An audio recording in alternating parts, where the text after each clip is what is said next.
चाहे बुढ़ापा आने से पहले ही मृत्यु को प्राप्त कर ले, मगर भगवान ऐसी औलाद कभी किसी को ना दे। दोस्तों, आज मैं आप लोगों को एक बूढ़ी मां की कहानी सुनाने वाला हूं। आज की इस कहानी के साथ कहानी की समाप्ति तक बने रहे श्रोताओ। आज की कहानी बड़ी ही दुख भरी कहानी है। आज की इस कहानी में एक बूढ़ी मां ने किस तरह से अपने पुत्र के द्वारा मिले दुखों को अपनी आंखों से और अपने मुंह से रो रो कर बताया है। श्रोताओ, ये कहानी बड़ी ही ज्ञानवर्धक है। अगर इस कहानी को आप लोगों ने ठीक से सुन ली तो बुढ़ापे के समय कभी भी दुख नहीं मिलेगा। दोस्तों, कहते हैं कि बुढ़ापा उन्हीं को सताता है जो बुढ़ापे में सचेत होकर एक एक कदम नहीं रख पाते। इसीलिए इस कहानी के साथ कहानी की समाप्ति तक बने रहे। और अभी तक आपने हमारे इस चैनल को सब्सक्राइब नहीं किया तो मेरा आप सभी से निवेदन है कि कृपया कर हमारे इस चैनल को सब्सक्राइब जरूर कर लें, क्योंकि आप लोगों के एक सब्सक्राइब करने से हमारा मनोबल बढ़ता है और हमारा परिवार बढ़ता है। बंधुओं, आइए आप सभी का ज्यादा समय बर्बाद ना करते हुए आज की इस दुख भरी बूढ़ी मां की इस कहानी को शुरू करते हैं। दोस्तों, किसी एक गांव में एक रेशम नाम की एक औरत रहा करती थी। रेशम अपने एक छोटे से पुत्र के साथ रहा करती थी, क्योंकि उसका पति उसके पुत्र का जन्म होने के बाद ही किसी दुखद दुर्घटना की वजह से मृत्यु को प्राप्त हो गए थे। श्रोताओ, अब रेशम अपने पुत्र के साथ अपने गांव में एक झोपड़ी बांध कर रहा करती थी और अपने पति के द्वारा बनाए गए कुछ कमरे, कुछ मकान में रहा करती थी। बेचारी अपने घर का चलन और अपने घर का खर्च अपने पुत्र को संभाला करती थी। अपने घर में खाने की व्यवस्था के लिए रेशम अपने ही गांव में अपने गांव के सेठों के यहां नौकरी किया करती थी। श्रोताओ, रेशम रोज अपने उस छोटे से पुत्र को अपनी पीठ पर बांधकर और अपने गांव के सेठ के यहां काम करने के लिए जाती थी। जिस सेठ के यहां रेशम काम करने के लिए जाती थी, उस सेठ की जो पत्नी थी वह रेशम को बहुत प्यार से समझाया करती थी। और जब रेशम सेठ के घर में काम किया करती थी तो उसी समय रेशम के पुत्र को सेठ की पत्नी ही रखा करती थी। श्रोताओ, सेठ की पत्नी को कोई पुत्र नहीं था, कोई संतान नहीं थी, जिसी वजह से सेठ की पत्नी को रेशम के पुत्र को प्रेम करने में बड़ा ही आनंद आता था। श्रोताओ, इस तरह से धीरे धीरे दिन व्यतीत हो रहे थे। बिचारी रेशम सेठ के यहां से दिन भर काम करने के बाद में जैसे ही अपने घर वापस लौटकर भोजन बनाने के बाद में और रात को बिस्तर पर सोया करती थी, तो उस समय उसे अपनी दुखद जीवन के बारे में सोचकर और अपने पति की मृत्यु के बारे में सोच सोचकर आंखें भर आया करती थी। परंतु बेचारी रेशम अपने पुत्र को देखकर अपने हृदय को बांध लिया करती थी। वह सोचा करती थी कि आज नहीं तो कल मेरे जीवन से दुखों का पहाड़ टूट ही जाएगा, क्योंकि भगवान जिसके साथ बुरा करते हैं तो उसके साथ अच्छा भी करते हैं।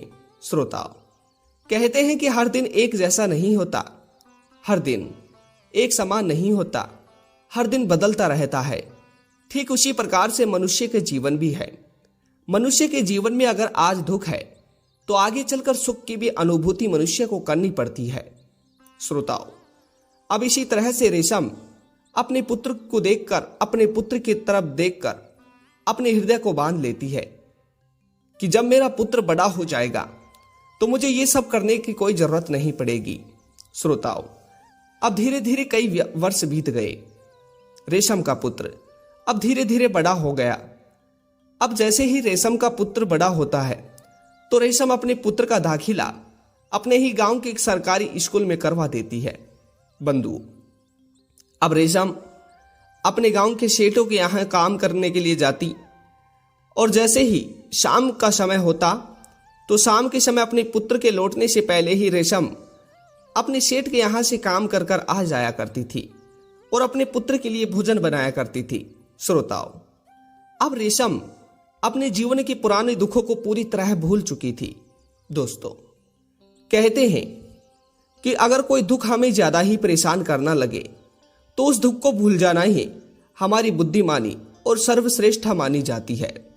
बंधुओं, अब इसी तरह से रेशम अपने जीवन के सभी समस्त दुखों को भूल चुकी थी। दोस्तों, धीरे धीरे रेशम का पुत्र बड़ा होता गया। रेशम ने अपने पुत्र का दाखिला बड़े होने के बाद शहर की एक कॉलेज में करवा दिया। अब कॉलेज में दाखिला होने के बाद में रेशम के पुत्र की पढ़ाई में अधिक से अधिक पैसा लगने लगा। तो रेशम जिस सेठ के यहाँ काम किया करती थी, उस सेठ के यहाँ से रेशम कुछ धन उधार ले लेती है और कुछ पैसे उधार लेकर अपने पुत्र को शहर में भिजवा देती है। श्रोताओ, बेचारी रेशम हर समय यही सोचा करती थी कि जब मेरा पुत्र पढ़ लिखकर अपने जीवन में सफल हो जाएगा तो मैं सारा कर्ज चुका दूंगी, अपने जीवन के इस दुखों के फाड़ को तोड़ दूंगी। बंधुओं, अब धीरे धीरे इसी तरह दिन बीतते रहते हैं। रेशम का पुत्र पूरी तरह से जवान हो जाता है। उधर रेशम अब धीरे धीरे वृद्ध हो जाती है। श्रोताओ, अब ज्यादा उम्र होने के बावजूद रेशम अब अपने सेठों के यहां काम कर नहीं पाती थी, परंतु अपने पुत्र की पढ़ाई को देखकर, अपने पुत्र के आय खर्चे को देखकर रेशम अपने बुढ़ापे के समय में भी अपने गांव के सेठों के यहां नौकर चाकरी करा करती थी ताकि उसका पुत्र पढ़ सके। श्रोताओं, अब इस तरह से और भी दिन बीतते रहते हैं। एक दिन रेशम को सुखद समाचार मिलते हैं। रेशम को अपने गांव के किसी से पता लगता है कि उसके पुत्र का शहर में सरकारी नौकरी लग चुका है। श्रोताओ, अब अपने पुत्र की इस खुशखबरी को सुनते ही वह बूढ़ी मां रेशम अपनी आंखों से अश्रु की धारा को बहाते हुए और खुशी खुशी से रोने लगती है। रेशम अपनी पड़ोसियों से कहती है कि जो मैंने दुख देखे थे, आज वे दुख मेरे जिंदगी से समाप्त हो चुके हैं। जो मैंने अपने जीवन में अपनी आंखों में आंसू भरकर जो सोचा था, आज मेरे वो दुख समाप्त हो चुके हैं। मेरा पुत्र शहर में एक सरकारी जॉब पर एक सरकारी नौकरी लग चुका है। अब मुझे किसी के घर काम करने की कोई जरूरत नहीं है। मैंने इस धरती लोक पर होकर भी नर्क को देखा है। मैंने धरती पर होकर भी नर्क को देखा है। अपने जीवन के सुखों को त्याग कर दुखों को भोगा है। श्रोताओं, अब रेशम रोने लगती है। रेशम का पुत्र दूसरे ही दिन शहर से वापस अपने गांव आ जाता है। अब रेशम का पुत्र अपनी मां के पास ही रहने लगता है। श्रोताओ, धीरे धीरे काफी दिन बीत जाते हैं। अब एक दिन रेशम अपने पुत्र से कहती है, पुत्र, अब मैं तो बूढ़ी हो चुकी हूं, मुझे आंखों से कुछ नहीं दिखता और भला मैं कब तक तुम्हारा ख्याल रखूंगी। अब तुम्हें अपना खुद का विवाह करना चाहिए और तुम्हें अपनी पत्नी को लाना चाहिए। अब वही तुम्हारा ख्याल रखेगी। श्रोताओ, अब रेशम अपने पुत्र के लिए अपने ही गांव में एक अच्छा सा रिश्ता देख लेती है और एक सुंदर सी स्त्री को देखकर रेशम अपने पुत्र का विवाह उस स्त्री के साथ करवा देती है। बंधुओं, अब विवाह के बाद में रेशम का पुत्र अपनी मैया के पास, अपनी माता के पास काफी दिनों तक ठहरता है। उसके बाद में एक दिन रेशम का पुत्र रेशम से कहता है, मां, अब मुझे शहर में नौकरी के लिए जाना पड़ेगा, मगर मैं नहीं चाहता कि वहां रहकर मैं अपनी पत्नी की दूरी को सहन करूं। इसलिए मां, अगर आपकी इजाजत हो तो क्या मैं आपकी बहू को भी शहर ले जा सकता हूं। श्रोताओ, अब रेशम अपने पुत्र की बात को सुनते ही कुछ सोचने लगती है। रेशम सोचती है कि मैंने तो अपने पति की मृत्यु के बाद में अपने पति की दूरी को भोगा है, मगर मैं अपने पुत्र और अपनी बहू को एक दूसरे से दूर नहीं करना चाहती। दोस्तों, तभी रेशम अपने पुत्र से कहती है कि पुत्र, तुम अपनी पत्नी को अपने साथ ले जाओ, मगर कभी कभार मुझसे मिलने के लिए आ जाया करो। अब इस बूढ़ी मां को आंखों से कुछ नहीं दिखता और मेरी बुढ़ापे की एक लोथी लाठी तुम ही हो। बंधुओं, अब ऐसा कहकर रेशम का पुत्र शहर को चला जाता है। अब शहर में जाने के बाद में रेशम का पुत्र एक दो बार तो जल्दी जल्दी कुछ ही महीनों में अपनी मां से गांव में मिलने के लिए आ जाया करता था। अब काफी वर्ष बीतने के बाद में रेशम का पुत्र गांव नहीं आ पाता है और कभी कभार संदेश और चिट्ठियां भेजकर ही रेशम को संदेश लिखा करता था। कभी कभी रेशम अपने पुत्र के लिए संदेश लिखा करती थी। अब तो मानो कि जैसे माता और पुत्र में सदियों की दूरी हो चुकी थी।